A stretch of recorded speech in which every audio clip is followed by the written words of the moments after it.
Bonjour à tous, c'est KVN pour un nouveau tuto. Aujourd'hui je vais vous apprendre très vite fait comment découper une image de son fond, surtout par rapport aux cheveux, où il y a souvent des problèmes, il y a beaucoup de cheveux qui partent dans tous les sens. Donc on va ouvrir Photoshop, on ouvre notre image, moi je choisis celle-là. Moi je vais zoomer à 100% pour voir bien comme il faut. Donc là, on voit bien que le fond est assez uni et bien contrasté avec les cheveux, donc ça devrait nous faciliter le travail, pardon. Donc là, on va dupliquer le calque. Ensuite, on va aller dans couche.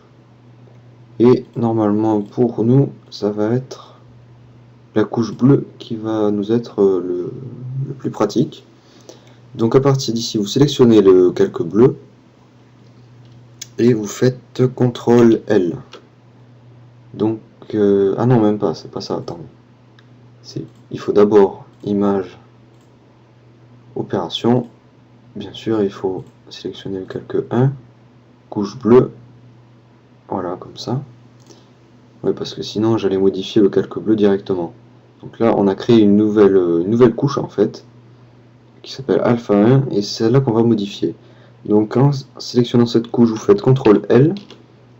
Et de là, vous ramenez ce curseur vers la droite pour rendre votre personnage assez noir en fait. Oh, je vais bouger ce curseur, surtout par rapport au fond qui commence un peu à devenir sombre. Pour l'intérieur du personnage, c'est pas très grave, on va voir ça juste dans quelques secondes. Donc on clique OK, et ensuite on prend le pinceau, un brush rond, la couleur noire, et en fait il vous suffit de peindre les zones qui ne sont pas passées en noir. Donc moi je fais ça assez rapidement, c'est juste pour vous montrer dans le tuto, mais vous pouvez vous appliquer bien mieux que ça si vous voulez un travail propre.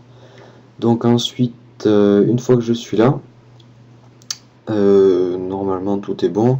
À la limite, si une zone n'est pas très blanche, on peut repasser en blanc par-dessus, histoire de. Ensuite, on va faire CTRL-I.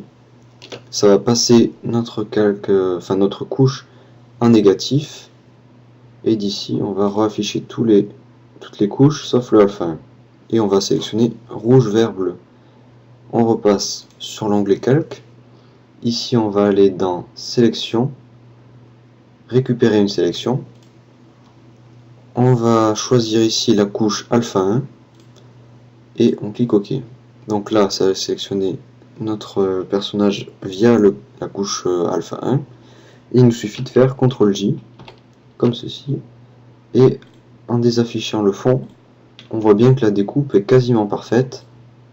Bon, je dis quasiment puisqu'il y a bien sûr quelques pixels qui restent à chaque fois sur les cheveux, mais après ça fait une découpe très très nette, comme vous pouvez le voir. Sur tous les bords, il n'y a aucun souci.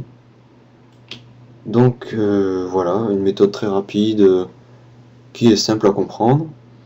Donc ensuite, pour sélectionner, bon, je vous conseille pas du tout d'utiliser la baguette magique. On a souvent des problèmes de pixelisation en sélectionnant. On perd des pixels, enfin ça fait un rendu très moche. Le sélectionnement de carré, tout ça, bon, c'est bien sûr pas pour les personnages comme ça. Et il nous reste l'outil plume. Donc je vais vous montrer comment marche l'outil plume très vite fait. Encore une fois, c'est encore simple. Je vais ouvrir une nouvelle image. Donc j'ai choisi cette image juste pour le tuto, car elle a des formes assez simples pour vous montrer. Mais ça peut être des formes un peu plus compliquées. Donc ici, je sélectionne l'outil plume. Je fais bien attention à avoir ces réglages là. Tout est OK. Et je vais commencer ma sélection ici. Donc ensuite, pour par exemple faire cette courbe, pas besoin de faire plein de points d'ancrage. Il suffit juste, hop, je viens ici, et en restant appuyé sur le clic, je vais glisser sur la droite, et vous voyez que la courbe épouse parfaitement le toit de la voiture. Et ensuite, pour enlever cette demi-tangente qui va me gêner, parce que si je mets un autre point ici par exemple, ça va être obligé de reprendre cette courbe. Donc je vais rester appuyé sur Alt et je vais appuyer ici. Donc ensuite, hop, une petite bosse ici. Et si vous avez l'habitude, après bien sûr vous pouvez aller bien plus vite. Ça dépend après si vous êtes habitué ou pas à faire le truc. D'ailleurs je me suis un peu planté ici, mais c'est pas grave. Hop, comme ça.